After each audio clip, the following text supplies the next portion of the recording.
네, 여러분 안녕하세요. 기독교 대한성결교회 목사고시 대비 강의를 맡은 목회신학연구원 황훈식 교수입니다. 이번에 여러분 목사고시 볼 때에 성결교회와 역사, 그리고 성결교회 역사와 신학이라는 과목을 보실 텐데 여러분들에게 적게나마 도움이 될 수 있었으면 하는 바람이 있습니다.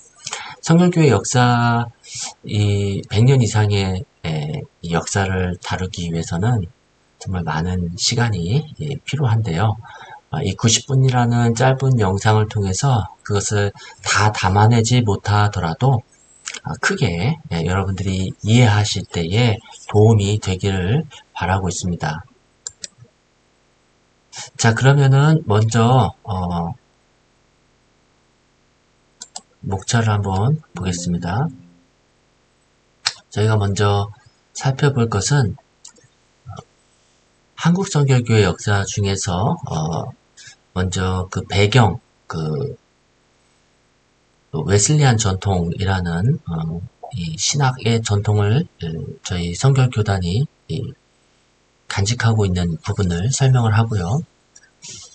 한국 성결교회가 시작되기 전까지의 그런 전 단계로서의 여러 가지 모습들을 살펴볼 텐데, 첫 번째 웨슬리안 전통, 두 번째 미국의 성결운동과 만국 성결연맹, 그리고 동양선교회, 이렇게 그 한국 성결교회가 성립되기 전까지 이러한 모습들을 함께 살펴보도록 하겠습니다.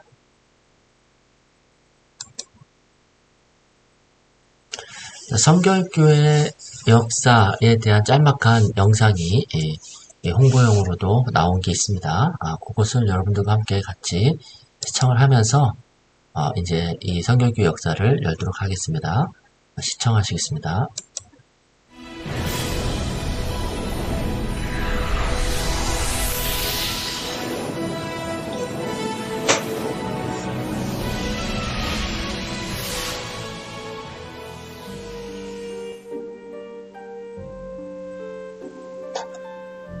(1907년) 조국의 복음화를 꿈꾸던 두 명의 청년이 있었습니다.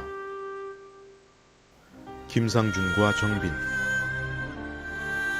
이 두 사람은 동양선교회가 설립한 동경성서학원에서 신학을 공부하고 한국으로 돌아와서 복음 전도관을 시작하였는데, 이것이 바로 한국 성결교회의 시작이었습니다. 초창기 성결교회 전도자들은 사중복음을 전도 표제로 삼아 복음을 전했습니다. 중생의 복음으로 영혼 구원을,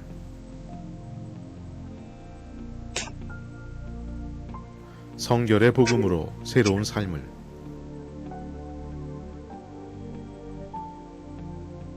신유의 복음으로 온전한 영과 육을,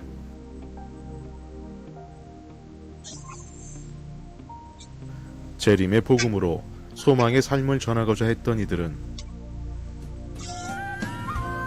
사람들이 모이는 거리에 나가 북을 치고 나팔을 불며 뜨겁게 복음을 전하였고, 이러한 열정을 바탕으로 복음 전도가는 부흥의 열매를 거두게 되었습니다.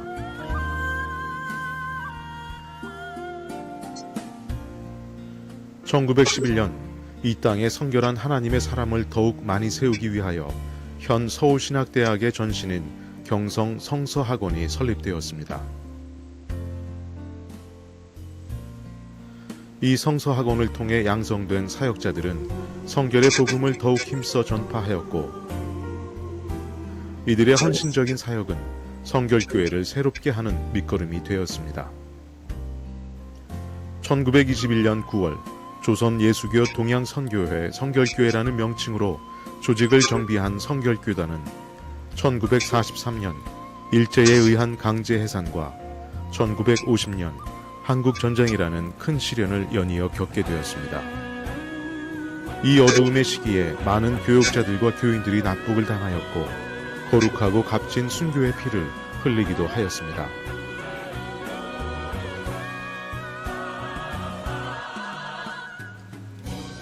그러나 성결교회는 이러한 역경과 고난 속에서도 재건과 부흥의 깃발을 높이 들고 일어났습니다. 사중복음의 영성이 충만한 성결교단의 지도자들은 전국 방방곡곡을 돌아다니며 소망이 필요한 백성들에게 하나님 나라의 소식을 전하였습니다. 성결교단은 그 활동의 범위를 아시아와 세계로 점차 확장시키며 선교하는 교회로서의 기반을 굳혀나가게 되었습니다. 2007년 5월 마침내 영광스러운 100주년을 맞이한 성결교회는 선교 2세기의 주역으로 우뚝 서겠다는 성결한 빛의 소명과 비전을 온 세상에 선포하였습니다. 중생, 성결, 신유, 재림의 사중복음을 들고 날마다 새로워지는 민족의 교회요 하나님의 도구가 되기를 소망합니다. 성결한 하나님의 사람들을 길러내고 성결의 복음으로 이 시대를 새롭게 변화시켜 성결의 빛을 온 세계에 전파하는 기독교 대한성결교회. 그 힘찬 부흥의 역사가 지금도 이 땅 곳곳에서 계속되고 있습니다.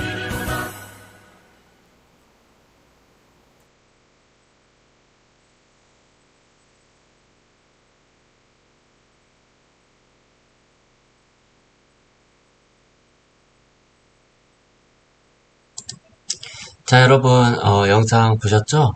기독교 대한성결교회 사중복음을 기치로 내세우고, 교회, 교단을 창립할 목적이 아니라, 순수하게 복음을 전하기 위해서 시작됐던 저희 교단, 참 자부심을 느끼게 됩니다.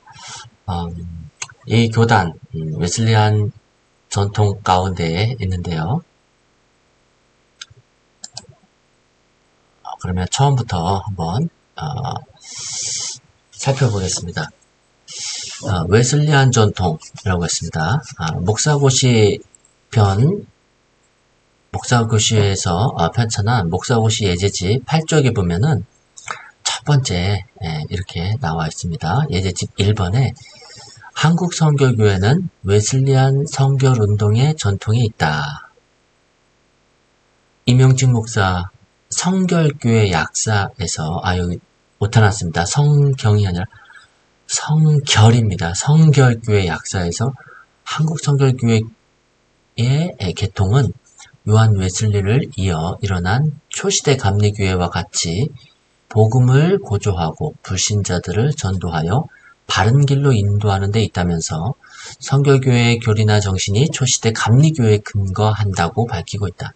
다시 말하면 성결교회는 웨슬리를 이어 일어난 웨슬리안 성결운동에 그 뿌리를 두고 있다. 이렇게 이 질문에 대한 답이 나오고 있습니다. 자, 그러면 여기서 계속 얘기하는 것이 웨슬리안 성결운동의 전통이라고 했죠. 그럼 웨슬리안 성결운동의 전통이 무엇일까? 한번 우리가 이해를 먼저 해야지 이런 것을 답할 때에 쉽게 여러분들이 쓸 수 있는데요. 먼저 존 웨슬리의 부흥운동과 성결한 삶을 우리가 이해를 해야 되겠습니다.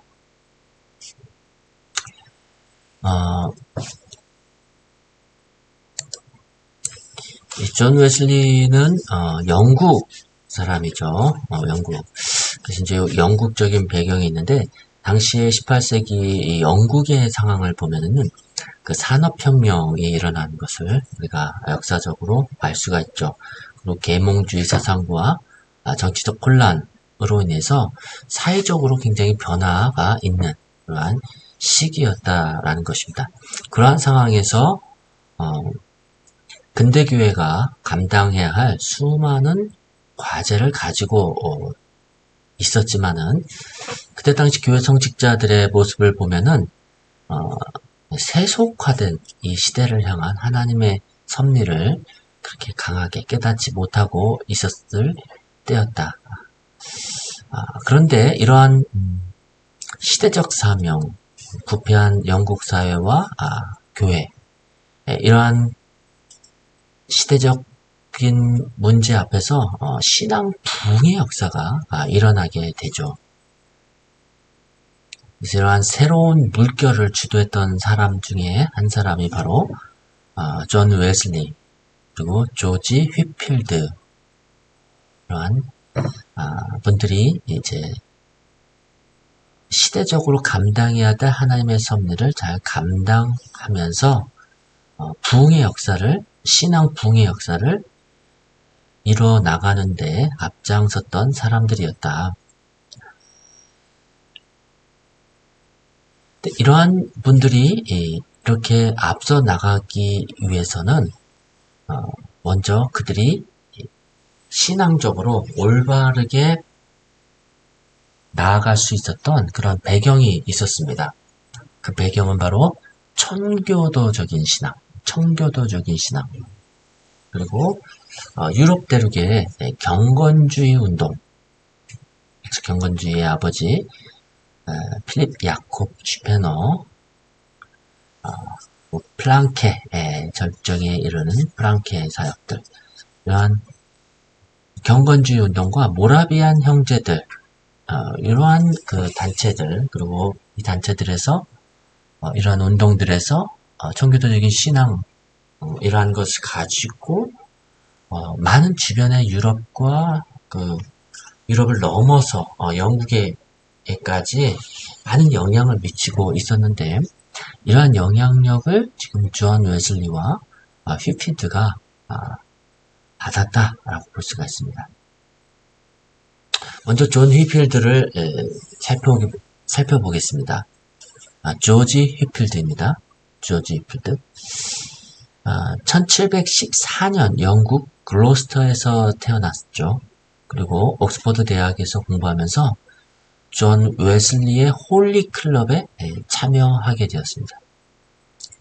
1736년에 성공의 사제가 되죠. 휘필드가. 그리고 고향에서 목회하다가 3년 후에 밖에서 야외 설교를 이제 시작하게 됩니다. 근데 그 야외에서 설교를 시작할 때 많은 사람들이 그리스도께 돌아오는 그러한 역사를 경험하게 되고요. 암울한 영국 사회를 일깨우기 시작합니다. 그리고 그는 영국과 미국에서 순회 설교를 통해서 많은 영향을 끼쳤죠. 이것이 이제 미국의 대각성 운동과 연결되는 것입니다. 제가 왜 존 휘필드를 먼저 소개를 하느냐, 조지 휘필드를 제가 왜 먼저 소개를 하느냐, 존 웨슬리를 이제 소개하려고 합니다.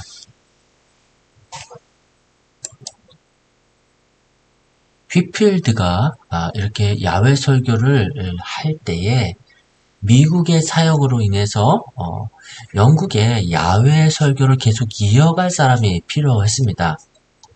그때 조지 휘필드는 강하게 존 웨슬리를 추천을 하고 권면을 해왔던 것입니다. 원래 존 웨슬리는 대학 시절부터 홀리클럽을 통해서 경건 생활을 아주 철저하게 해오다가 올더스게이트라고 하는 유명한 그러한 회심 사건, 여러분 잘 배웠을 것인데, 이 올더스게이트 회심 사건을 계기로 해서 예수 그리스도를 통해서 자신의 모든 죄를 사해 주신다는 확신을 얻게 되었습니다. 이제 그 후에 웨슬리는 그리스도께서 주시는 자유로운 은총에 대하여 확신 있게 복음을 전하였고, 휘필드의 권유로 야외 설교를 시작하게 되면서 설교 지역에 많은 회심자들이 생기게 나는 그런 부흥이 일어났던 것입니다. 우리가 잘 아시다시피 웨슬리는 말을 타고서 어디든지 항상 야외 설교를 하러 다녔고, 야외 설교를 통해서 많은 사람들이 또 중생을 체험하고 신유를 체험하고 또 이러한 신앙 운동에 부흥이 일어났던 것입니다. 그래서 이러한 회심자들에게 계속적인 경건 신앙을 유지시키기 위해서, 또 유지할 목적으로 1742년 브리스톨에 속회 제도를 시작하게 됩니다. 그래서 이제 작은 그룹을 만들어서 케어할 수 있도록 말이죠. 그리고 1744년에는 이 제도를 통해서 연회가 시작될 정도로 크게 성장했습니다. 그러니까 각 그 도시마다 이제 속회가 생기게 되고 또 그것들이 연합할 수 있는 연회가 시작되는데요. 이것이 영국에서부터 시작된 감리교회의 시작이라고 볼 수가 있습니다. 근데 이 감리교회, 메소디스트라고 하는 이 감리교회의 시작은 영국뿐만 아니라 북아프리카에까지도 이제 감리교회가 창설되기에 이르게 되었습니다. 이렇게 존 웨슬리의 그러한 그 회심과 성결한 삶, 그 야외 설교를 통한 신앙 부흥의 역사는 당시 이 사회, 영국 사회에서 정말 큰 그 성결한 사회, 깨끗한 사회를 이끌었던 그러한 계기가 되었고요. 이것이 후대에 성결교가 만들어지기까지 신앙적인 전통, 이러한 전통이 교회 역사 속에서 계속 이어져 나갔던 것입니다. 자, 그러면 다음으로 넘어가면은 미국 감리교회의 성결운동. 이것도 이제 우리 성결교회의 설립에 있어서 배경이 되는 그런 부분이죠. 웨슬리의 부흥운동은 미국 감리교회의 성결운동에 굉장히 영향을 미치게 됩니다. 미국 감리교회 1784년 영국 신도회에서 독립되어서 하나의 교단으로 조직되어 있었습니다. 거기에 이제 우리가 잘 아는 프란시스 에즈베리가 그 중심에 있었죠. 초창기에 에즈베리와 함께 했던 이 감리교회는 웨슬리의 체험적 신앙과 성결 복음을 통해서 굉장히 크게 이렇게 성장하고 있었지만은 1812년 감리교회 교리장정이라는 게 있습니다. 이 교리장정에서 빠지게 되면서 성결에 관한 관심이 조금 약하게 되었다라고 우리가 판단하고 있습니다. 이에 이게 팔머라는 분과 스콧이라는 분을 통해서 개인의 성결과 그리고 사회적 성결이 다시 대두되기 시작하죠. 그리고 급기야는 우드 목사님의 추진과 뜻을 같이 하는 사람들을 중심으로 해가지고 1867년 전국 성결 촉진 캠프 집회 연합회가 형성되기에 이르릅니다. 이 전국 연합회는요, 오직 성결의 은혜를 체험하고자 하였던 것이고요. 또 감리교 내의 분열을 배격하며 연합하려는 그러한 목적이었습니다.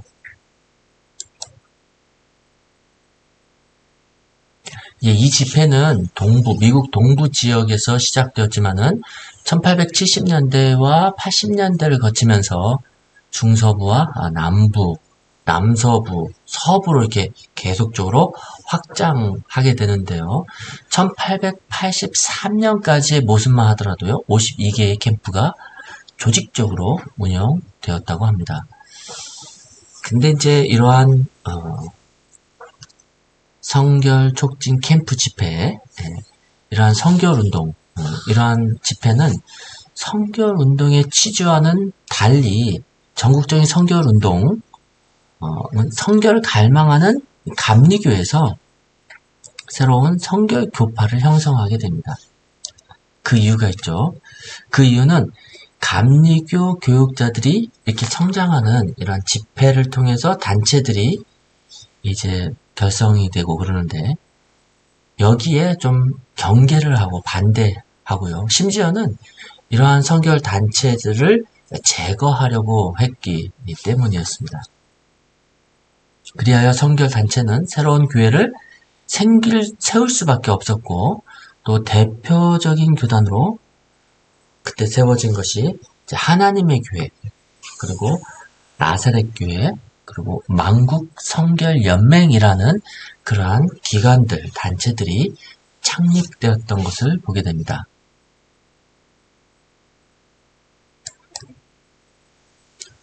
그래서 한국 성결교회는요, 이 세 단체와 연관된 역사를 가지고 있습니다.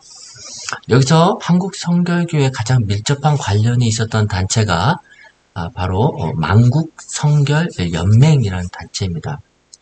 왜냐하면 한국 성결교회 모차가 되는 동양성교회는 대부분 만국 성결 연맹에 속한 사람들이었기 때문입니다.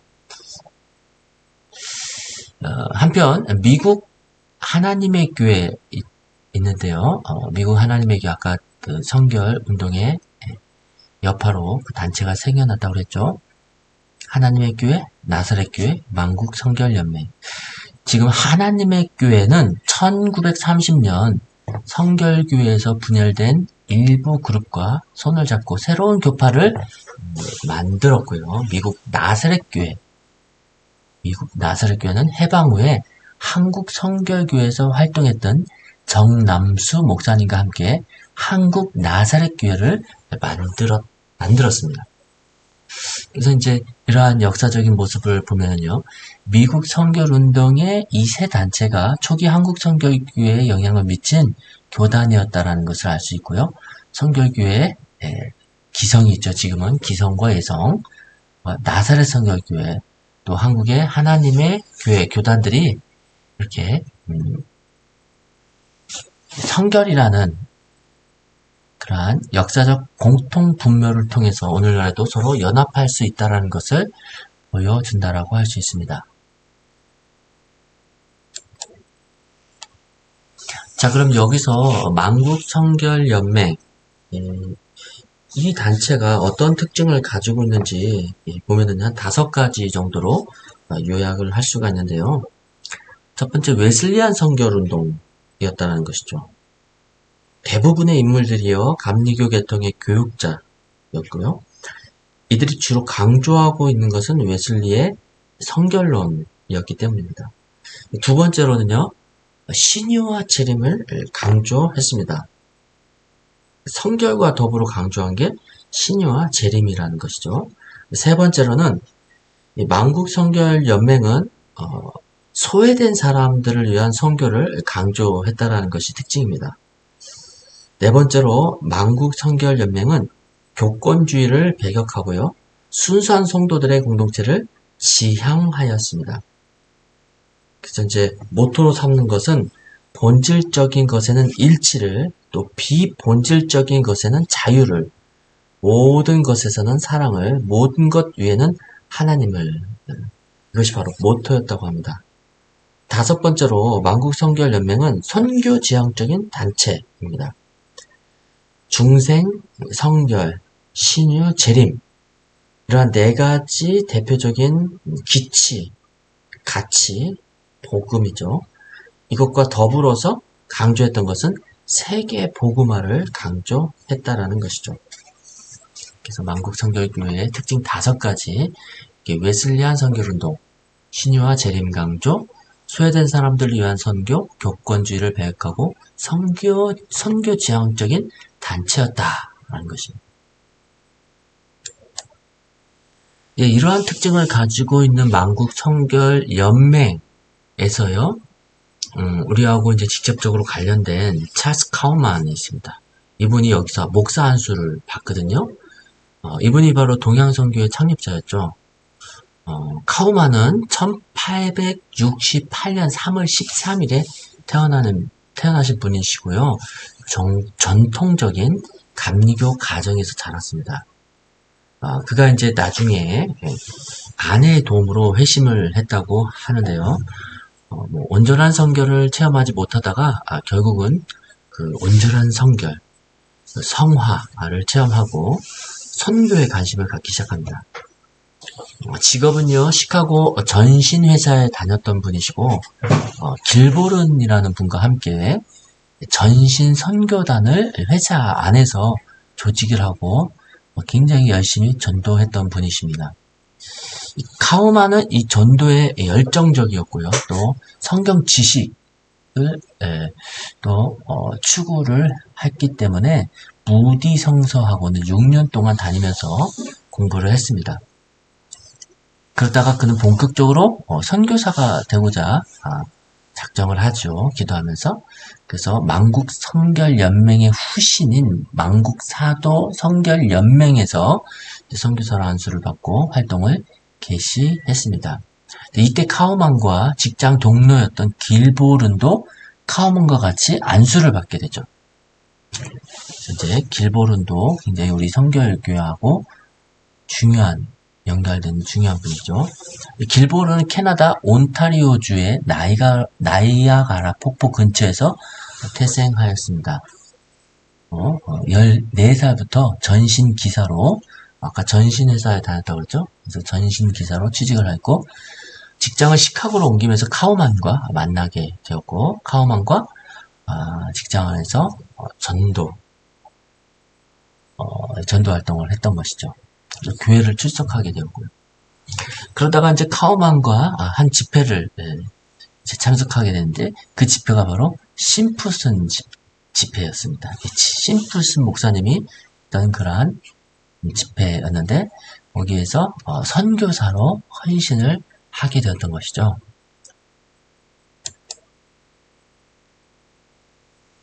이렇게 만국성결연맹에 속해 있었던 이러한 분들이 선교사로 이렇게 부름을 받게 되고, 동양 선교를 위해서 일본으로 갑니다. 그때가 이제 1901년 2월 달입니다.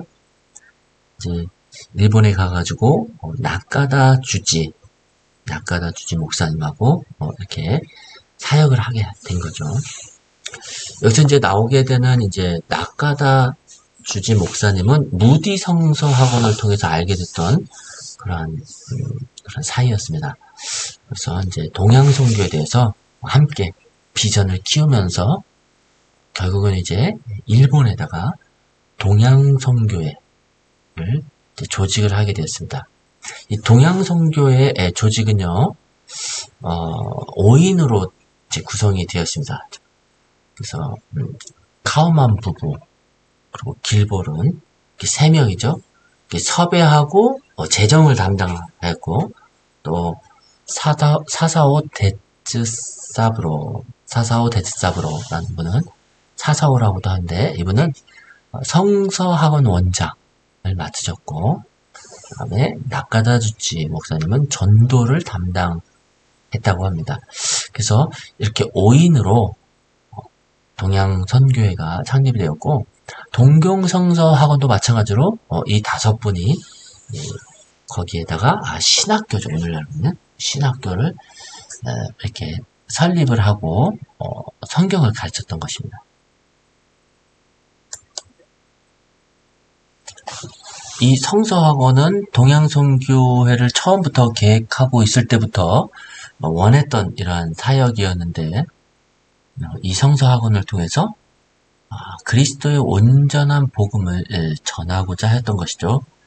이 성서학원은 처음에 4명으로 시작했지만은 점점 학생들이 많아져가지고 또 새로운 건물을 짓게 되었고, 그래서 동경이 아시아에서 가장 많이 개방이 되었고, 신물물을 그때 당시 가장 많이 받아들이고 개화된 도시였기 때문에 접근하기가 용이했기에 이 카우만 길보른이 이 동경에 동양선교회를 조직하게 된 것입니다.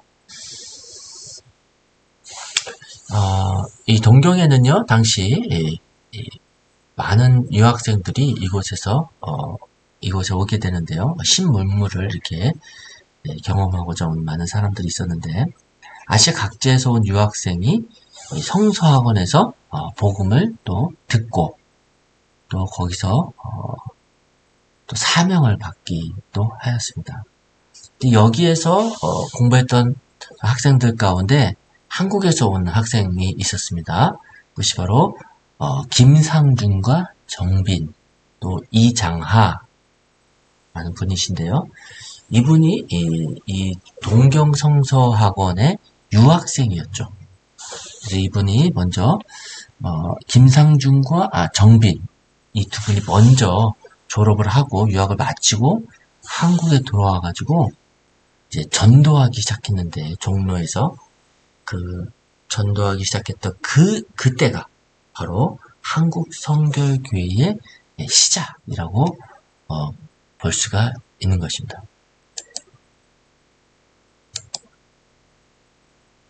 먼저 이 정빈이라는 분을 이제 알아보면 1878년에 황해도 해주에서 태어나서 10살 때에 기독교에 입문을 해서 신앙생활을 시작하죠. 그리고 1893년 북장로교 선교사가 있으셨는데 모어라는 선교사가 있습니다. 그 모어 선교사의 전도를 받아가지고 연동교회의 신자가 되었죠.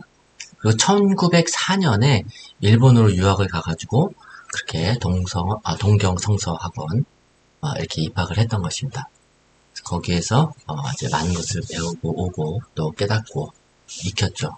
특별히 노방전도 방문을 해가지고 집집마다 방문을 해가지고 전도도 열심히 또 실습도 해봤고, 그리고 미국 성결 운동, 그리고 만국 성결 연맹에서 강조했던 이 사중복음, 이런 것들을 철저하게 공부를 했습니다. 정빈과 함께 유학 생활을 하면서 이렇게 이제 정빈이 그렇게 유학 생활을 하면서 많은 것들을 공부할 수가 있게 되었습니다. 또 이제 한 분 더 있다고 그랬죠. 같이 한국에 김상준이라는 분이 있죠. 김상준은 1881년이죠. 평안남도 용강군에서 태어났다고 합니다. 20살 때에 거리에서 만난 이 전도자에게 복음을 듣고요, 예수님을 영접을 하게 됐죠. 그래서 이제 그가 복음을 수용하고 받아들이고 예수님을 주님으로 고백을 하고 나서 과감하게 버렸던 것은 그동안 자기가 열심히 공부하고 지켜왔던 유교적인 전통을 과감히 버립니다. 상투를 자르죠. 제사, 차례 지내는 것을 거부했기 때문에 집안에서 이제 난리가 난 거죠. 그래서 집안에서 이제 쫓겨가 나가지고 부산에 있는 장로교 병원에서 일했던 이명우라는 분이 있습니다. 이명우라는 분이 동경성서학원에 입학하는 것을 도와주게 됩니다. 그래서 이제 정빈보다 먼저 성서학원에 입학했다고 하고요. 이렇게 이제 정빈과 김상준이 함께 1905년에 입학을 해가지고 2년 동안 학업을 마치고 한국으로 오게 된 거죠. 아까 이장하라는 분이 있다고 그랬죠. 이분은 이제 1년 후에 이렇게 입학을 했다고 합니다. 이제 정빈과 김상준보다 1년 후에 입학을 해서 유학생활을 하게 된 거죠. 또 이장하라는 분은 1886년 평북 의주에서 태어나고 신학을 배우고자 미국 유학을 떠나게 됩니다. 근데 여행 도중에, 미국으로 가는 도중에 눈병이 발생해가지고 입국이 거부됩니다. 그래서 굉장히 다시 한국으로 들어와가지고 낙심하고 있었는데, 그 후에 한국에 있지 않고 다시 이제 동경으로 갔죠. 이때 김상준과 정빈을 만나게 되고 동경성서학원에 입학하게 되었던 것이죠. 그래서 이제 김상준과 정빈보다 1년이 지난 후에 1908년이죠. 학업을 마치고 귀국해가지고 한국성결교회 이렇게 초석을 놓는 데 기여하게 되었던 분이십니다.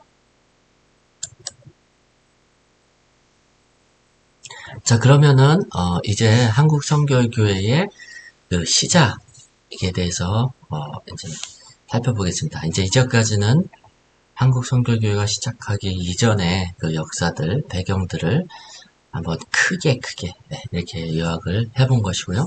이제 한국성결교회의 이제 시작을 이제 살펴봐야 되겠죠.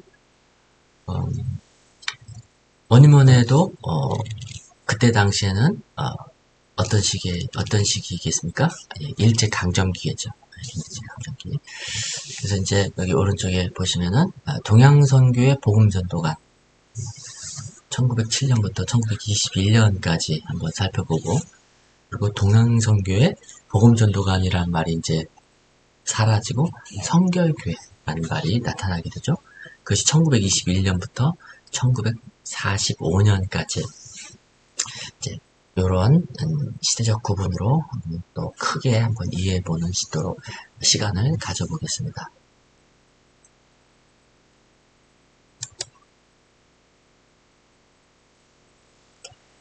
동양선교회 복음전도관은 1907년부터 1921년 시대까지 볼 수가 있는데요. 종로 염곡, 현 종로 일가입니다. 1907년 5월 2일 전도를 시작하게 됩니다. 유학에서 마치고 돌아온 정빈과 김상준 이렇게 이제 전도하기 시작하는데, 물론 이제 카우만과 길보른이 한국에서의 전도를 이제 서포트해주게 됩니다. 도와주게 됩니다. 특별히 이제 재정적인 지원을 동양선교회로부터 지원을 받죠. 그래서 이제 이 염곡동 지역에 집을 이제 새로 얻어가지고 이곳에 동양선교회 복음전도관, 동양선교회 예수교 복음전도관이라는 이제 간판을 붙입니다. 동양선교회 예수교 복음전도관.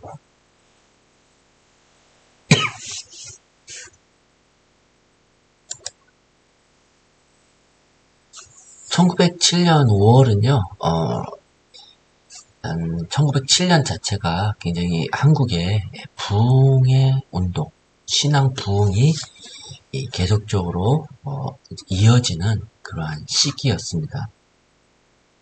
이미 선교교회가 이렇게 시작하기 전에 이미 타 교단에서 굉장히 활발하게 선교 활동을 하고 있었죠. 그 초창기의 한국 개신교를 보면은 장로교하고 감리교 선교사들이 먼저 들어오게 됩니다. 1882년에 5월에 한미 수호 통상조약이 있었는데요. 그때 이제 선교사들이 이 조선으로 입국할 수 있는 길이 열리게 되죠. 북장로교회 언더우드, 또 북감리교회 아펜젤러.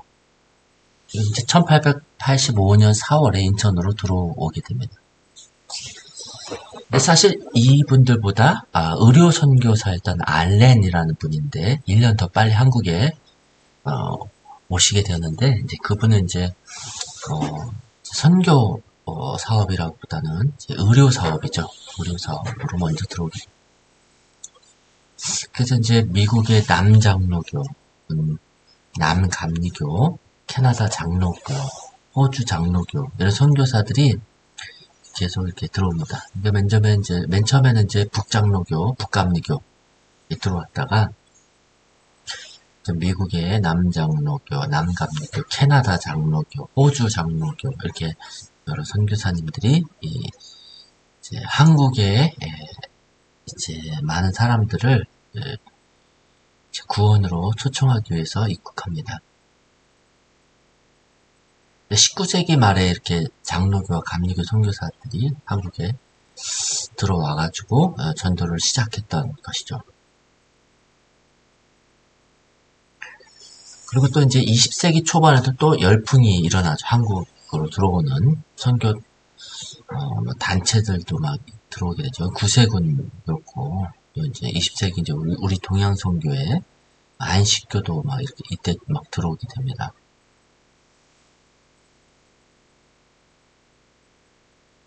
근데 이제 기독교 대한선교교회가 시작됐던 그 1907년은요, 어떤 때였냐면은, 이미 선교의 씨앗을 뿌리고 나서, 다음에 이제, 뭔가 이제, 부흥이 일어나기 시작하는데, 이제 시발점이라고 볼 수 있는 것이 원산, 1903년 원산에서 시작된 회개 촉구 집회라고 볼 수가 있습니다. 그래서 이제, 이것이 이제 1907년까지 점점 이제 계속 이어지고 달궈지게 되는데, 우리 하디 선교사님이라고 여러분 잘 아시죠? 하디 선교사님 원산에서 시작해서 전국적으로 집회를 열면서 성결의 능력, 이 성결의 능력이 소멸된 한국교회의 불씨를 지피게 됩니다.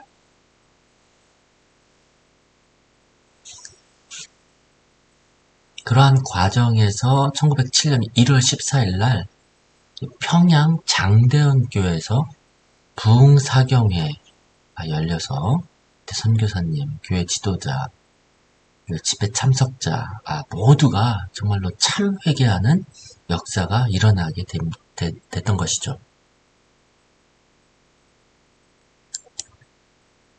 이후에 평양에서 기독교인이 폭발적으로 이제 늘었고, 또 이러한 대부흥 운동이 전국적으로 확산이 되어가지고 성결의 역사가 나타났던 것이죠. 이러한 그러한 부흥의 물결 속에서 정빈과 김상준 이 두 분이 한국 성결교회의 전신이었던 동양선교교회 예수교 복음전도가 이렇게 시작했던 것이죠.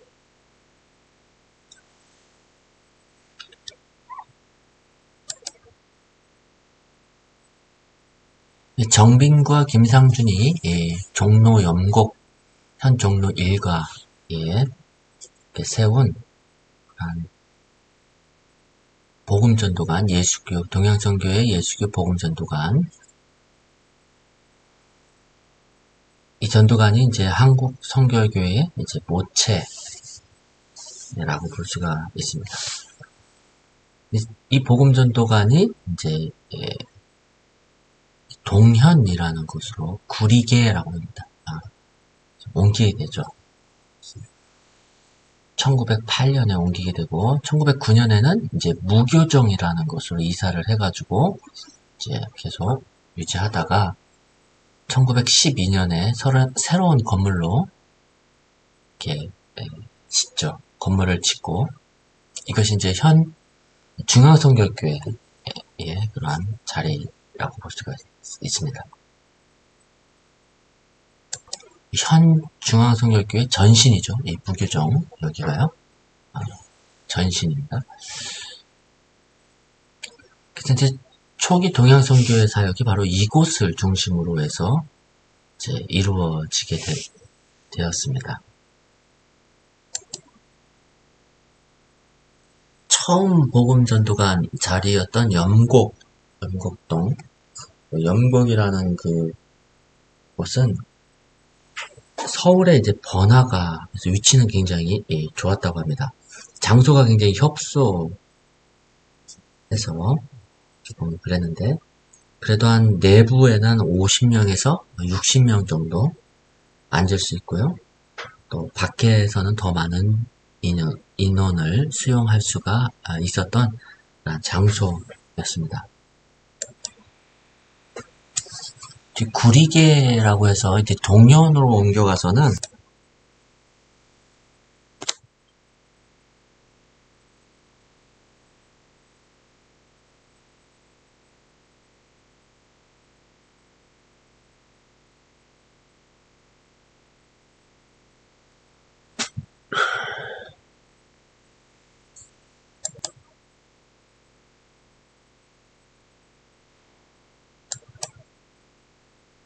무교정이라는 곳을 이제 보면은 이곳에는 이제 카우만 부인의 그 유산으로 지어진 것이고요. 해방 이후에 새로운 건물을 시축할 때까지 사용되었던 그런 건물이었습니다.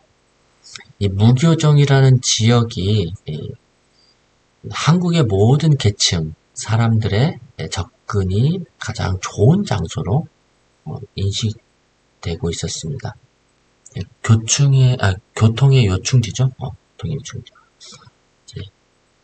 상놈이라든지 양반이라든지 가난한 사람이든지 부자라든지 무식자라든지 유식자라든지 다 같이 모일 수 있는 곳이었고, 또 매주마다 성별회라고 해서 집회가 열렸습니다. 그래서 이제 여기에 참석해서 많은 사람들이 은혜를 받았던 그러한 무교종 복음전도관이었던 것입니다.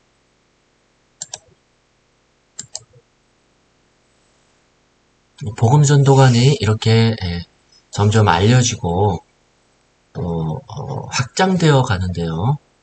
그래서 복음전도가의 지리적 확장을 보면은 평양 지역의 복음전도관, 그리고 경기 지역, 충남 지역, 경북 지역, 강원 지역, 경남 지역까지 계속적으로 복음전도관이 세워지고 확장되어 가고 있었습니다. 이제 그 당시에 복음전도관이 확장되고 있었을 때에 이제 한국의 선교 정책에 있어서 가장 이슈가 되는 것은 지역 분할이었습니다. 서로 간에 겹치지 않도록 각 교단과 각 선교사들이 지역을 분할해 가지고 전도하자라고 하는 그런 정책이었는데, 동양선교회는 처음부터 기존 선교사들이 지금 이렇게 주장하고 있는 지역 분할을 반대했습니다.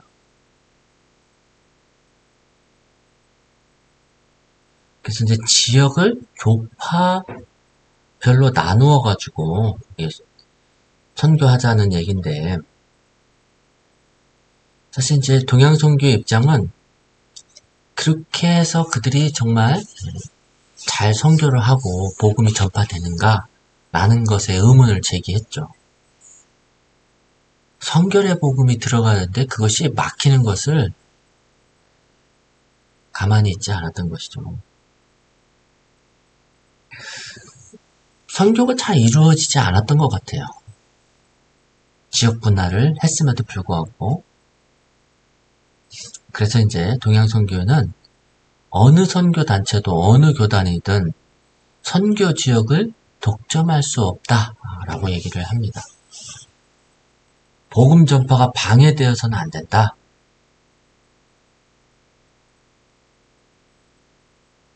그래서 이제 요런 자체, 지역 분야라는 그 자체 분할했던 그러한 정책을, 이거는 완전히 관료주의다. 관료주의다. 이렇게 비판을 했던 것입니다.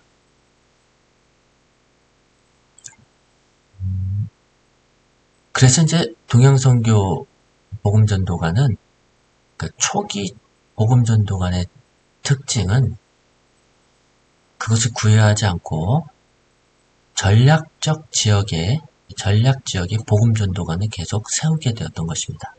그래서 복음전도관의 그 특징이죠. 이것이 복음전도관의 특징. 첫 번째,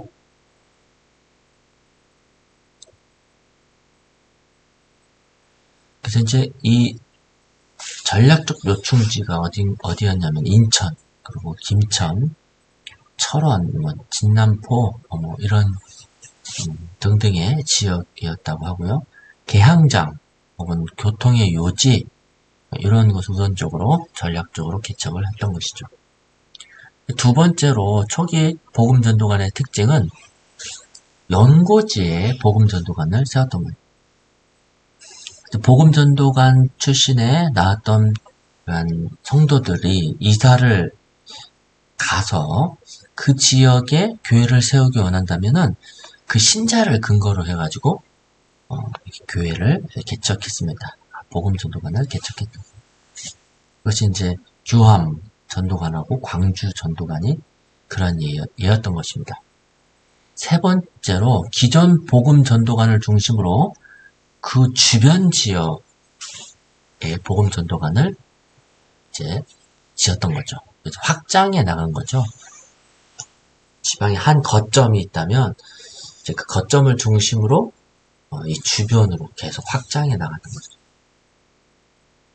그래서 이제 규함 전도관, 전략적 그러한 전도관 딱 세워졌다면 규함을 중심으로 해서 그 근처에는 은산이라든지 홍산 전도관이 설립되었습니다. 네 번째로, 기존 동양선교회는 기존 교파가 들어가서 실패한 지역, 이런 지역을 오히려 동양선교회 복음 전도관이 들어가서 이제 복음을 전하게 되는 것입니다. 밀양 같은 곳, 그리고 광주 같은 곳, 이런 곳에 밀양은 장로교가 들어가 실패했던 것이고요. 광주는 감리교가 들어갔다가 실패한 곳이라고. 이런 곳에 이제 동양선교의 복음전도관이 들어갔던 거죠. 마지막으로 다섯 번째는 지방전도대의 역할이 굉장히 컸습니다. 이것은 이제 일본의 대거부락 전도 운동이 있었는데요. 이제 이런 것들을 이제 배웠다가 전도하는 방법들을 배웠다가 한국에 이제 적용을 해가지고 경상도 그 지역 전도관 개척할 때에 큰 영향을 미치게 되었던 것이죠. 이런 것들이 다 초기 전도관이 이제 활동하면서 또 펼쳤던 그러한 일들 가운데에 아주 특징적으로 나타나는 현상들이라고 볼 수가 있겠습니다.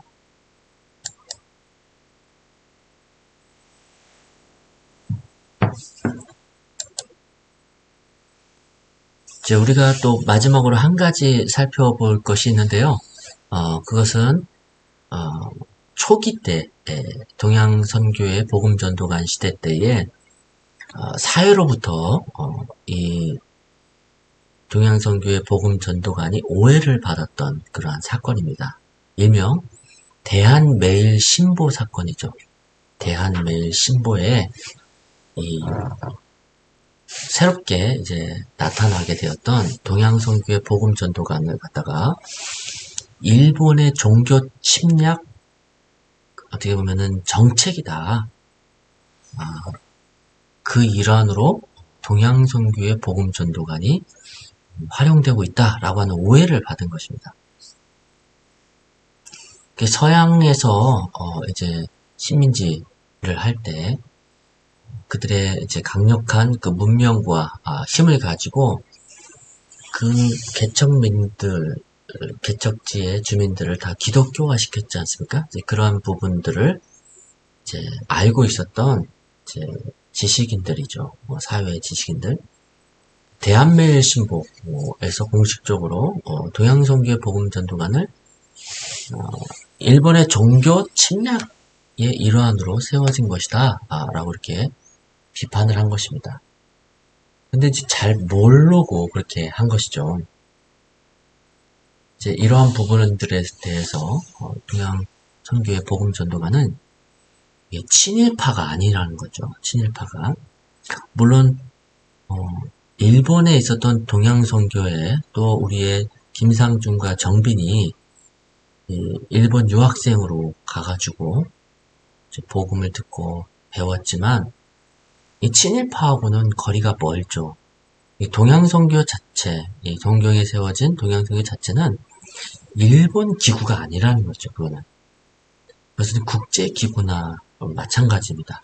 카우만과 길보룬이 동경에다가 동양선교를 위해서 세운 것이고, 그리고 협력함으로써 나카다츠 목사, 사사오 목사님과 함께 협력한 것이지 그건 일본 것이 아니라는 거죠.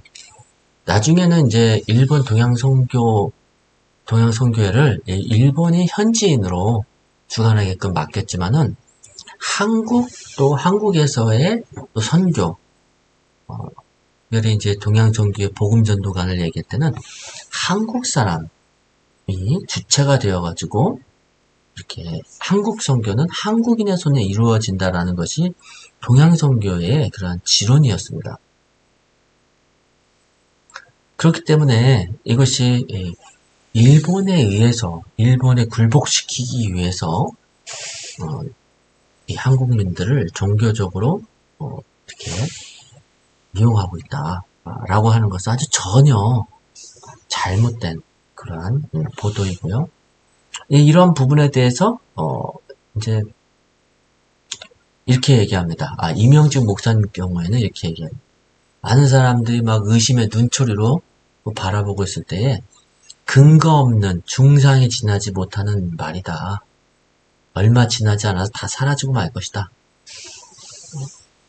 정말 하나님 앞에 순수하게 복음을 전하고 우리가 친일파가 아니라는 것은 얼마 지나지 않으면 다 알 것이다 라고 하면서 모든 부분을 묵묵히 잘 감당해내서 오늘날 이렇게 훌륭하게 복음 전하는 성결교가 이어졌다라고 볼 수가 있겠습니다.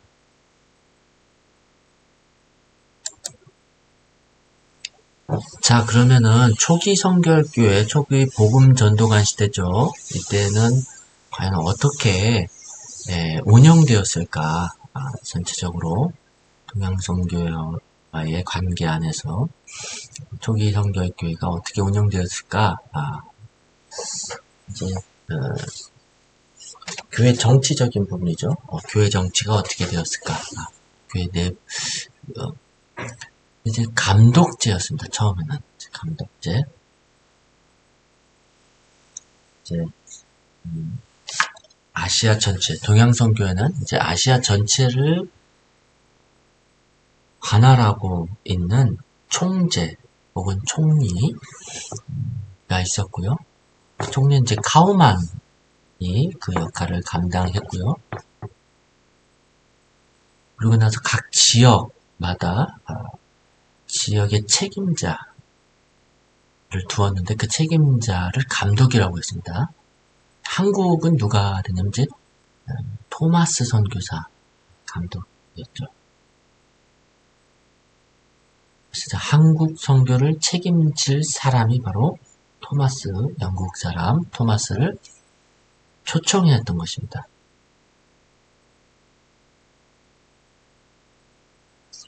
근데 이제 모든 결정을 할 때는 혼자 전적으로 하는 것이 아니라 동양선교부하고 같이 결정을 했던 것이고요.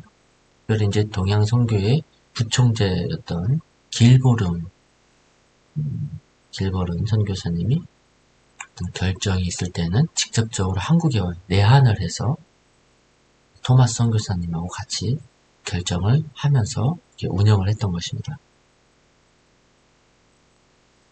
근데 이제 복음전도관 시대 때에 가장 어려웠던 것은 이분들이 외국인이시기 때문에 이제 한국어로 이렇게 설득하고 이야기하는 그 의사소통의 문제가 가장 컸습니다.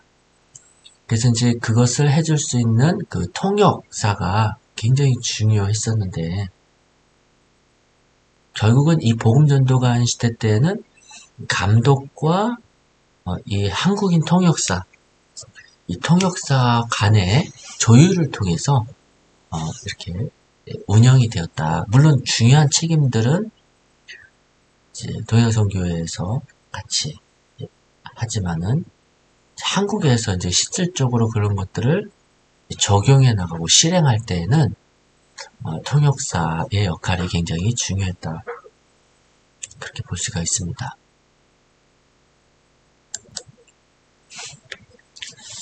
그러면 이제 또 다른 부분인데요. 초기 성결교회의 성례전, 성만찬과 세례는 과연 어떠했는가?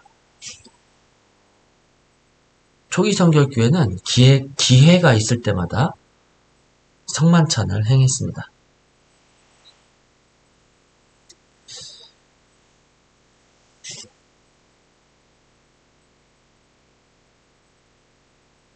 (1914년) 목사 안수 이후에 이제 본격적으로 이제 성만찬을 거행하게 되었고요. 그러니까 목사 안수를 받은 목사님이 계시니까요. 당연하겠죠. 세례 같은 경우에는요, 이제 고대교회 전통에 따라 아니 초대교회 전통이죠. 우리 성경에 나온 초대교회 전통이 흐르는 물에 침례를 했던 것을 보게 됩니다. 시간은 이제 편리한 대로 이렇게 했고요. 예식 끝난 다음에는 성만찬을 했습니다. 고대교회의 그 전통을 보더라도 세례를 흐르는 물에서 요단강에서 했잖아요. 요단강에서 하고 고대교회도 바로 그런 것들을 이어받아서 흐르는 물을 굉장히 중요하게 생각했는데 결국은 이제 고대교회 전통에 보면은 이제 흐르는 물에서 할 수 없게 되죠. 이제 세례당이라고 하는데 세례당을 만들어가지고 거기서 이제 침례를 하는 교회 전통을 이어갔고 나중에 중세 때는 약식으로 물을 뿌리거나 이마에다 적시는 그러한 더 약식이 발달되었던 것입니다. 초기 성결교회 안에서 유아세를 인정하지 않았습니다. 헌화식 그 대신 하나님께 이 아이를 바친다는 예식 헌화식은 거행을 했습니다.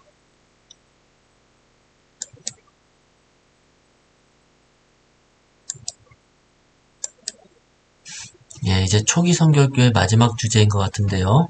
1919년 3월 1일 독립만세 운동이 벌어졌을 때의 성결교회는 어떠했는가? 3.1운동과 3.1운동과 성결교회.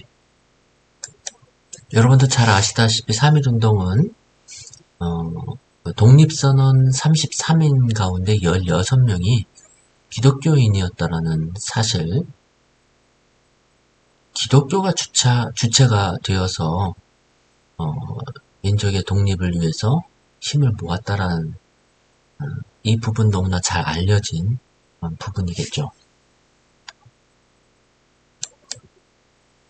일본이 우리나라를 강제적으로 통치하고 있었을 때에 우리 민족이 해방을 위해서 노력을 하는데 그것에 기독교인들이 굉장히 주도적인 역할을 했는데 무엇보다도 일본의 그 종교 정책, 이 기독교를 계속 침체하게 만드는 정책이었다는 것이죠. 포교 규칙 이런 것들을 막 만들기 시작하고 종교 자유를 여러 가지로 이제 제한하는 일들이 발생하게 됩니다. 집회를 갖다가 사전에 검열을 한다든지 포교자는 자격증을 따야 된다라든지 그래가지고 이제 계속 성장하려고 하는 그러한 기독교가 침체기를 겪게 되는 것입니다.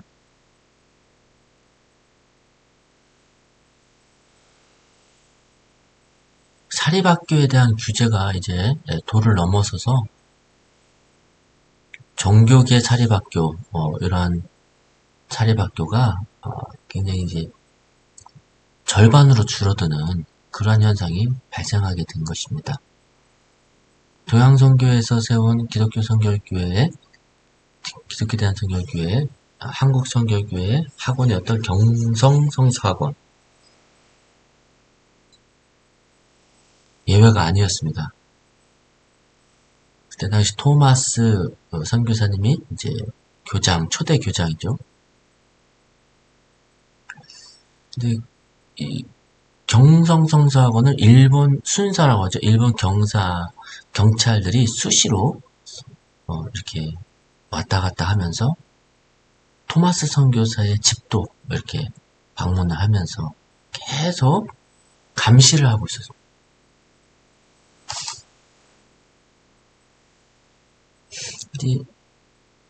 이러한 분위기 속에서 계속 우리 한민족은 또 기독인들도 마찬가지고 일본에 대한 그 반감이 계속 고조가 되었던 것입니다.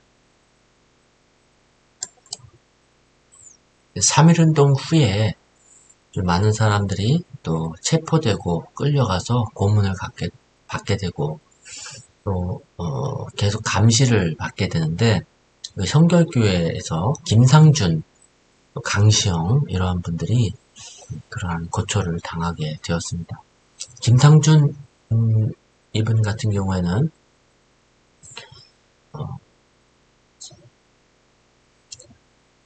경남 밀양입니다. 밀양에 내려가가지고 3.1운동을 논의를 하고요. 향리라는 향리에 3.1운동을 봉기하게 이렇게 하는데 이바지했던 김상준 목사님이었죠. 나중에는 이제 주모자로 체포돼가지고 이제 형무소에 수감됐습니다. 평양의 형무소에 수감되고 많은 고난을 고문을 당했다고 합니다. 강시영과 김상준 두 분이 이제 밀양에서 이렇게 독립운동을 하다가 고난을 당했던 것이죠. 또 3.1운동에서 또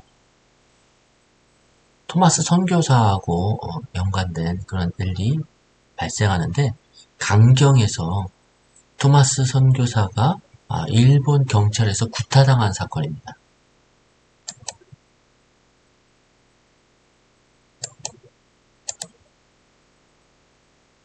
토마스 선교사가 이제 사역을 하면서 강경에 있는 전도관을 시찰하기 위해서 내려갔던 것입니다.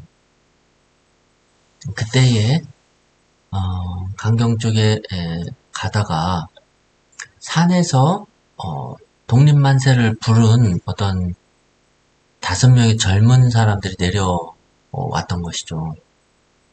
그 이후에 이제 벌어졌던 일입니다. 그래서 이제 독립만세를 부르는 데에 동조했다고 본 것이죠. 오해를 한 것이죠. 그들을 부추겼을 것이다, 그들과 한통속이었을 것이다 라고 하면서 토마스 선교사를 체포하고, 또 그 자리에서 이렇게 많은 사람들이 보는 앞에서 몽둥이로, 사람 팔뚝만한 몽둥이로 그렇게 구타를 했다라는 것이죠. 나중에 이제 일본 그 경찰이 이 토마스가 관련이 없다라는 사실을 알게 됩니다. 그리고 영국 출신이라는 것을 알게 됩니다. 그래서 이제 조용하게 처리할 방법으로 사인할 것을 요구하는데, 토마스는 그것을 단호하게 거절을 했다고 합니다. 결국은 이제 어떻게 되냐면, 이것이 이제 외교 문제까지 퍼져서 영국과 일본 간의 그러한 외교 마찰이 벌어졌던 것입니다. 일본 정부는 이 배상의 조건으로 이제 토마스가 한국을 떠날 것을 이제 요구를 했던 것이고요. 토마스 선교사는 한국 선교를 계속 하기를 원했지만은 이제 영국 정부가 일본하고 협의를 하는 과정에서 영국 정부를 어떻게 할 수가 없었던 것이죠. 그러니까 배상을 받지 말라고 이 정부에게 했는데, 영국 정부가 이것을 거부했던 것입니다. 그래서 토마스는 한국을 할 수 없이 떠나야만 했고요. 그래서 좀 아쉬웠던 그러한 한국 선교를 계속적으로 하지 못했던 그러한 사건이 바로 강경에서 3.1운동과 연결된 토마스 선교사의 구타 사건인 것입니다. 참 놀라운 것은, 이 토마스 선교사가 미국에 가가지고 가만히 있었던 것이 아니라 자기가 받은 보상금, 이 보상금을 강경 선교교회 건축에 사용하도록 보내왔다라는 것이죠. 그래서 이제 한국을 향한, 한국 영혼들을 사랑하는 그의 마음이 우리에게 감동을 전해주고 있고요. 또 그 이후에도 계속적으로 한국을 위해서 기도하고 있었다라는 것을 의심할 수가 없을 것입니다. 이제 동양선교회 성결교회 시대입니다. 동양선교회 복음전도관 시대가 아니라 성결교회 시대, 1921년부터 1945년까지 시대입니다. 3.1운동 이후에요, 한국의 외적인 상황에 변화가 생기고, 그리고 동양선교회도 이제는 조금 더 많이 성숙해져 있었던 시기였는데, 복음 전도관이 이제 발전을 하고 있었고, 15년 동안 33개의 복음 전도관이 세워지게 되는 발전에 이르릅니다. 이제 신자들의 수도 수천에 이르게 되었고요.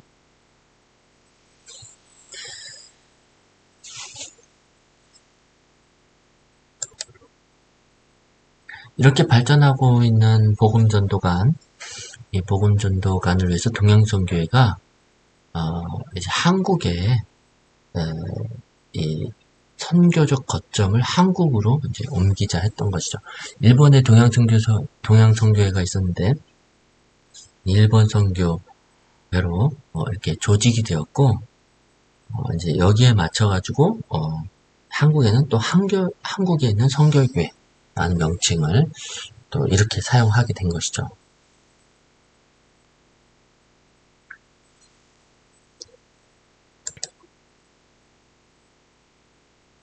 그래서 이제 성결교회라는 그러한 말이 이제부터 이제 사용이 되는 것이죠.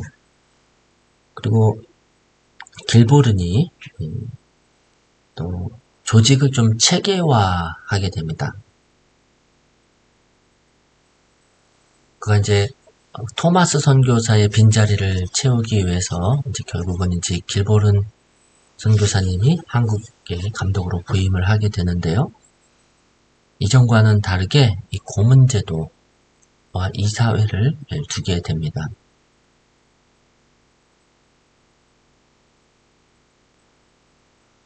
그래서 이제 그 기관들을 통해서 조선 야소교 동양선교회 성결교회 이런 식으로 이제 이름을 바꾼 거죠.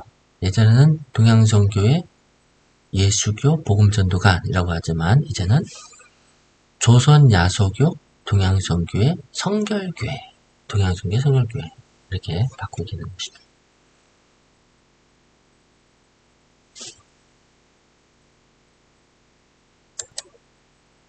그리고 이제 중앙회 치리제도에서 고문회하고 이사회를 뒀다고 그랬죠.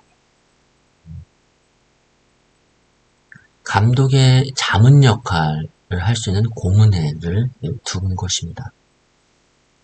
이 고문으로서는 당시 이제 이명헌, 이명직, 최성모 같은 분들이 고문으로 되었고요. 또 이사는요, 이사는 이제 이사장이 있겠죠. 이사장은 항상 선교사님, 감독들이 이렇게 했던 것이고, 이사회까지 이제 한국 사람들이 이제 이사회까지 올라가는 그러한 시대가 이제 도래되고 있는 것입니다. 그래서 이제 1924년도 이 회장과 이사를 보면은, 회장은 당연히 이제 감독 길보른이고요. 이사는 이명직, 그리고 이명헌, 뿌릭스, 다음에 최성모, 우스, 이런 분들이 이제 기록에 남아 있습니다.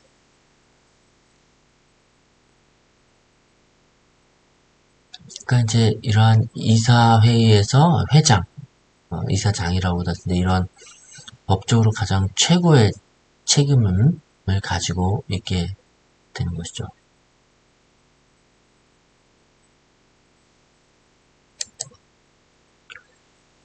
그리고 이제 정치 체제, 교회 정치 안에서 체제가 어떻게 발전하고 태동이 됐느냐 하면은 이제 의회제도, 국회의원 있는 것처럼 교회 안에서도 의사회 제도가 이제 나타나기 시작합니다. 처음에는 부흥회하고 이제 같이 참여했던 목사님들 이런 분들이 이제 교육자 간담회로 이제 시작이 된 것이죠.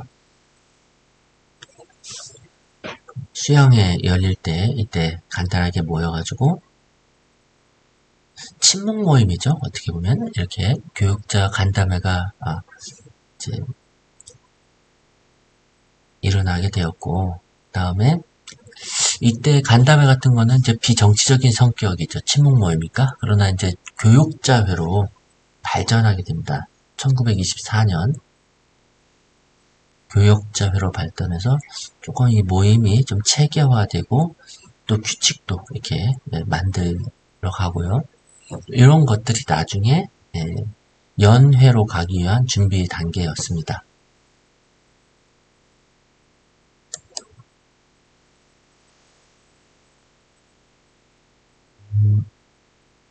복음전도관이 이제 많이 생겨나다 보니까 예전에는 없었던 이제 지방의 조직이 생겨나게 되죠. 근데 감독이 다 단독으로 지방에게 순회하는 것이 이제 어려워지게 돼서 또 일도 복잡하게 되고, 그래서 지방을 나누게 되고, 이제 경성지방, 대전지방, 경북지방, 경남지방으로 초창기 4개 지방으로 이제 나누고요. 그다음에 각 지방의 치리자로서 순회 목사라고 세웁니다. 이 순회 목사를 옛날에는 장로사라고 이렇게 칭했지만은 나중에는 감리 목사라고 이렇게 이름을 바꿉니다.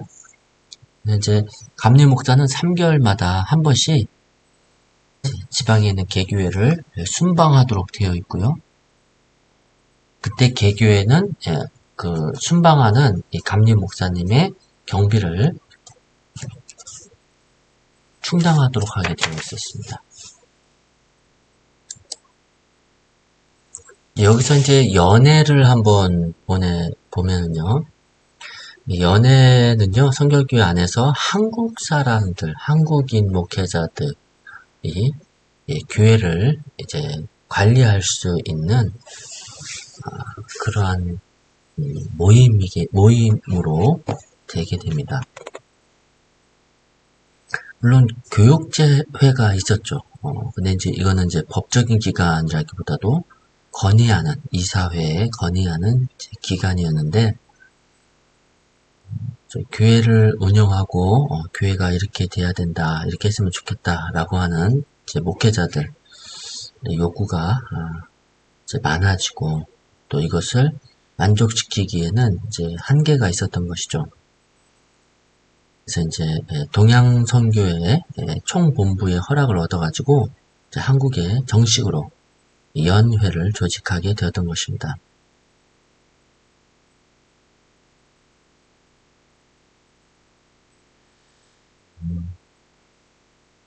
이것이 가능했던 것은 동양선교회가 지론이 있었는데, 아까도 말씀드린 대로 현지민 사역자들을 양성하고 또 그 현지민 사역자를 통해서 선교하려고 했던 그러한 지론이 있었기 때문에 가능했던 것입니다. 그리고 이제 당시에 이제 동양선교회가 중국 선교에 이제 힘을 많이 쏟으면서 이제 한국에 대해서 이제 경제적으로 이제 자치를 할 수 있었으면 하는 마음이 컸던 것이죠. 그 연회에서 중요했던 것은 그렇습니다. 이제 동양선교회의 경제적 그 후원에서 벗어나서 스스로 성결교회가 유지할 수 있는 방안을 모색하는 것이 굉장히 중요했던 것입니다. 그래서 이제 제1회 연회를 조직하고 경제적 자립을 모색했던 것이죠.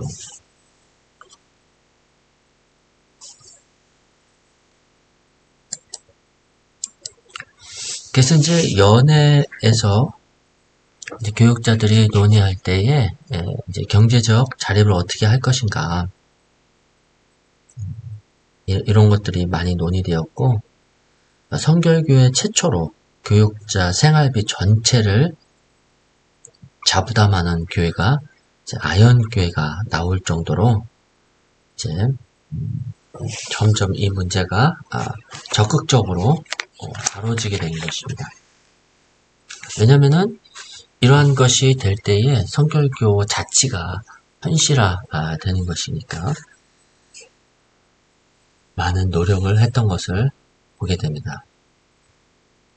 자급운동이죠. 성결교의 자급운동. 스스로 채우는 그런 자급운동.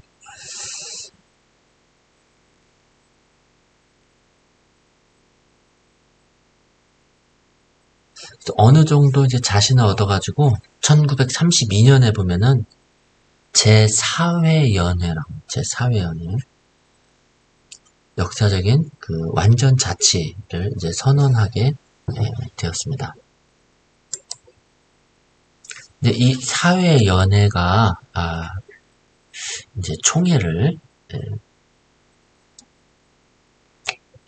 이제 제1회 총회를 해야 된다라는 목소리가 이제 나오게 됩니다. 그래서 이제 연회에서 총회 시대로 또 넘어가죠. 그래서 성결교회 총회의 창립이 이제 나타납니다. 이렇게 완전 자치를 선언한 후에 다음 해인 1933년 4월 12일 오후 2시에 경성 성서학원 강당에서 그 총회가 첫 번째 성결교회 첫 번째 총회가 열리게 됩니다. 총회가 창립되죠. 이제 목사 28명, 평신도 대표 27명, 그리고 선교사 4명, 그래서 총대원 59명 중에 56명이 참여해가지고 총회가 열립니다. 이것은 바로 한국인에 의한 자치가 구현되고 있다라는 그러한 상징적인 의미를 가지고 있고요. 이때 총회 때에 초대 총회장으로 이명직 목사님이 선출이 되고요. 여기서 또 중요한 것이 뭐냐면 이 총회에서 이사를 선출하게 되는 법이 발의된다는 것입니다. 즉 이제까지는 동양선교에서 이사를 선출하는 방식이었는데 이제는 이 총회라는 기구에서 이사를 선출하게 됩니다. 물론 이제 동양선교회하고 이 총회에서 이게 좀 다 동의된 건 아닌 것 같습니다. 이게 좀 처음에는 좀 껄끄럽고 좀 불편하고 그러한 관계가 유지됐던 것 같습니다.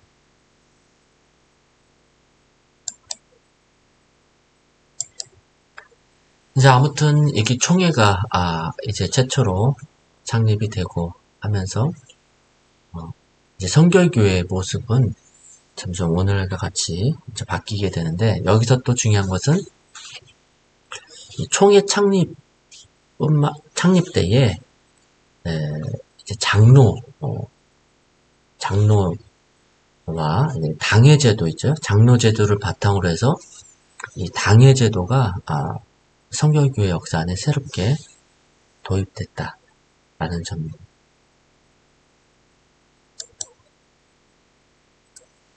총회가 이렇게 열렸던 1930년대 이 성결교회 같은 성결교회를 보면은 이 성결운동이 급속하게 성장을 합니다. 성결교회가 급속하게 성장을 합니다. 확장되고요.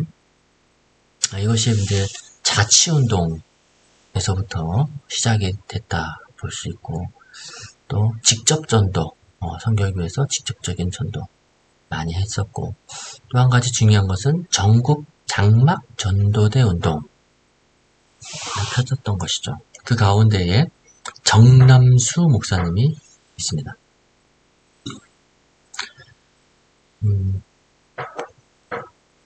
장막 전도대라고 합니다. 장막 전도대 1931년 제3회 연회에서 결성되는데 이것이 이제 전국적으로 맹위를 떨치기 시작합니다. 특별히 이제 이를 위해서 미국 교회에서 헌금을 이제 마련해 주셔가지고 전용 자동차 그리고 대형 천막 이런 것들을 가지고 다녔습니다.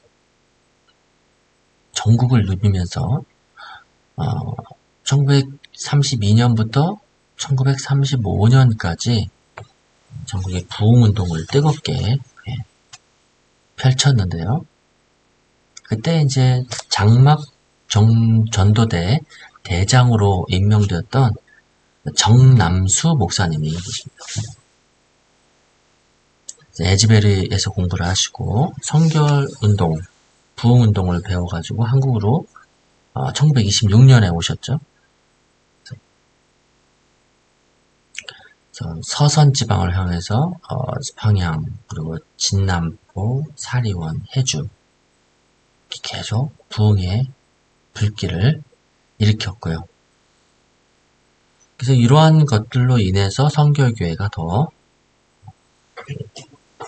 부응할 수 있었던 그 거점들이 다시 살아날 수 있었던 그러한 운동이 이 정남수의 장막 종도대라고 이해하시면 되겠습니다. 예, 이제 저희가 남은 강의 시간이 이제 별로 없는데, 아유, 많이 못했는데요. 하는 때까지 한번 열심히 해보겠습니다. 강요에 의한 성결교 해산 결의가 1943년 12월 28일에 있었습니다. 사실 이제 우리가 결의를 했지만은 이것은 강요에 의해서, 일제 경찰에 의해서 강요에 의해서 이루어진 것이죠. 형식적인 것은 자진 폐쇄로 되어 있지만요.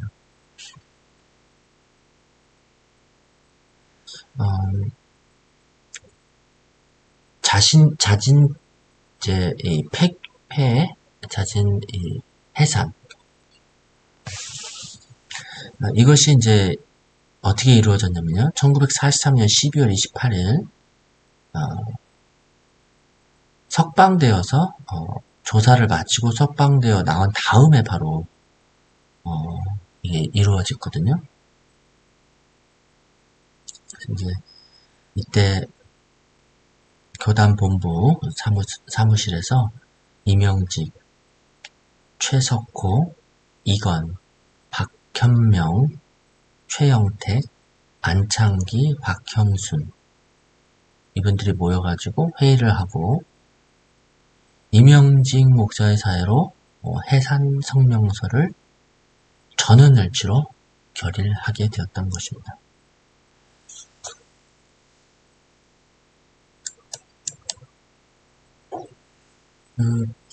해산했던 그 성명서의 내용을 보면은 이 세 가지의 내용입니다. 첫 번째는 영미사상의 영향을 받았다라는 점. 그러니까 이제 서양 사상, 미국에 의존한 거죠. 그 미국 선교사의 지도를 받았고, 또 서양의 그 사상, 노예가 됐다라는 거죠. 그래서 이런 것들로 인해서 첫 번째 이유, 해산의 첫 번째 이유가 되는 것이고요. 두 번째로는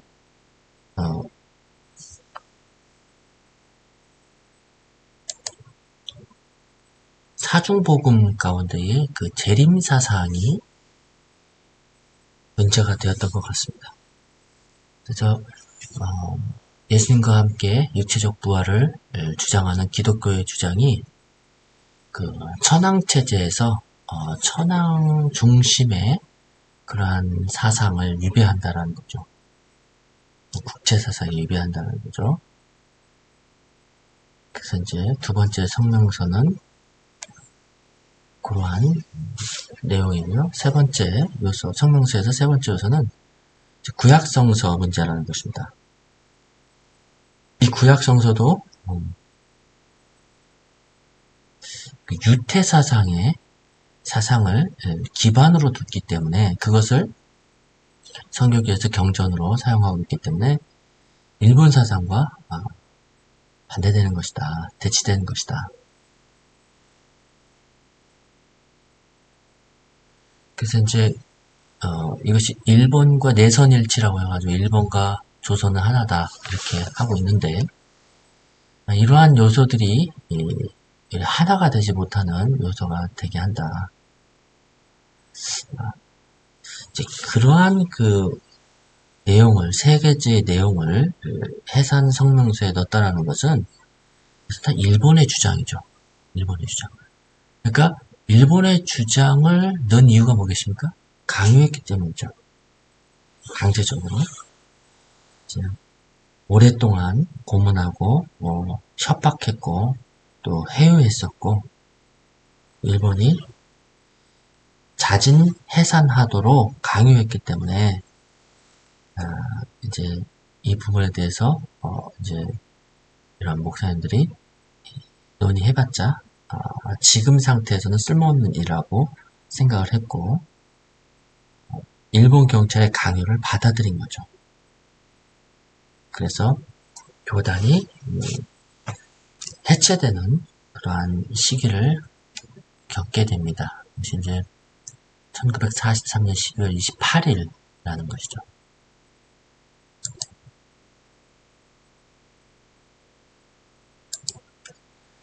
자, 여러분, 이렇게 해서 성결교회의 역사 살펴보았는데요. 이거 많이 나가지 못해서 좀 미안한 감이 있습니다. 아무튼 이제 해방 전까지의 상황을 여러분들과 함께 쭉 훑어보면서 이야기했는데요. 이 강의가 여러분들한테 도움이 되기를 소망하고요.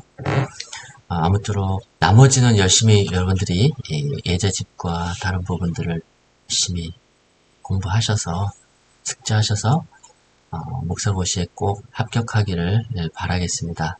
자, 그러면 강의를 이것으로 마치겠습니다. 감사합니다.